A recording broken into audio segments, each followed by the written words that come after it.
না, জাকির আলী অনিককে আমরা অধিনায়ক হিসেবে আমার পছন্দ না। সুজন ভাই, খালেদ মাহমুদ সুজন, যেহেতু উনি কোচ হিসাবে আছেন, আমাদেরও একটা প্ল্যান আছে যে কোচ হিসাবে উনাকেও আমাদেরকে সাজেশন দেওয়ার আছে।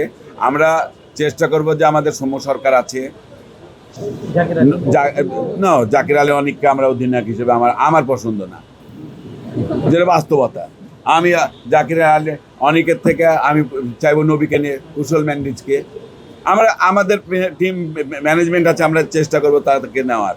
দেখুন, আমি অরিজিনালি খেলোয়াড় মানুষ ছিলাম, আমি ফুটবল প্লেয়ার ছিলাম, ক্রিকেটের সাথেও অনেক দিন থেকে সম্পৃক্ত, এবং আমি বরাবরই আপনাদের ঢাকা টিম, চিটাং টিম এবং রাজশাহী তিন টিমকে আমি প্রতিবারই ট্রাভেলস পার্টনার হিসেবে আমি থাকতাম, এবং আমি প্রত্যেকটা মাঠে খেলা দেখার প্লেয়ার।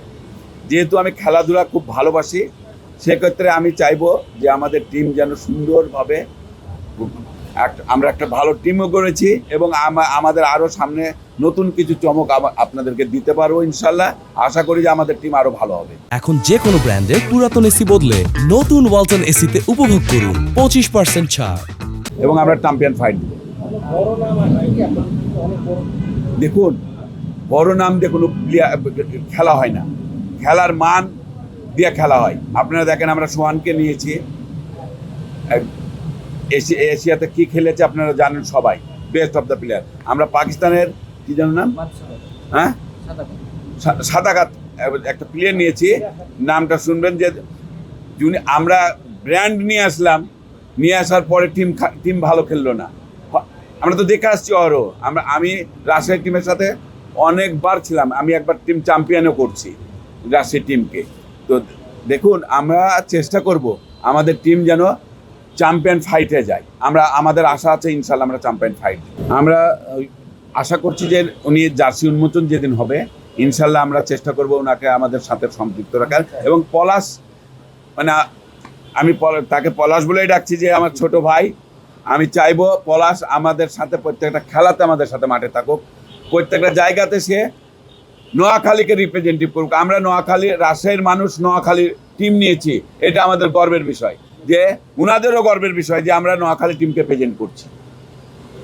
ওই জন্য আমরা চাইবো পলাশ ভাইদেরকে, যে পলাশ ভাই আমাদের সাথে থেকে নোয়াখালী টিমের প্রচারণা যা আছে সুন্দরভাবে আমাদেরকে যেন রিপ্রেজেন্টেটিভ করে। তারপর আমাদের সেকেন্ড চয়েস ছিল নোয়াখালীর, আমাদেরকে কিন্তু হঠাৎ 3 দিন আগে আমাদেরকে অ্যাপ্রোচ করছে, আমরা সেটাকে আর সহানন্দে গ্রহণ করছি। মোহাম্মদ সাইফুদ্দিনকে আমাদের ইচ্ছা ছিল তাকে টিমে নেওয়ার, কিন্তু আমরা হয়তো যে কোনো কারণেই নিতে পারি নাই, প্রাইজ বেশি এই ইয়াতে নিতে পারি নাই। কিন্তু আমাদের টার্গেট ছিল মূল্যে বিদেশি প্লেয়ারের দিকে, আমাদের মূল টার্গেট ছিল, সেই অনুযায়ী আমরা বিদেশি প্লেয়ারদেরকে আমরা ফেভার হিসাবে নিয়েছি তাদের।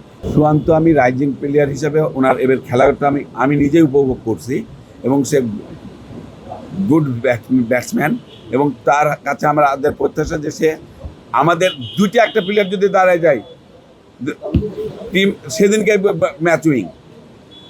একটা প্লেয়ার যদি আমাদের দাঁড়ায়, আমাদের যে মিডিল অর্ডার থেকে যে ব্যাটসম্যান, টপ অর্ডার ব্যাটসম্যানগুলো আছে, একজন যদি দাঁড়িয়ে যায় সেদিনকে টিম উইনিং।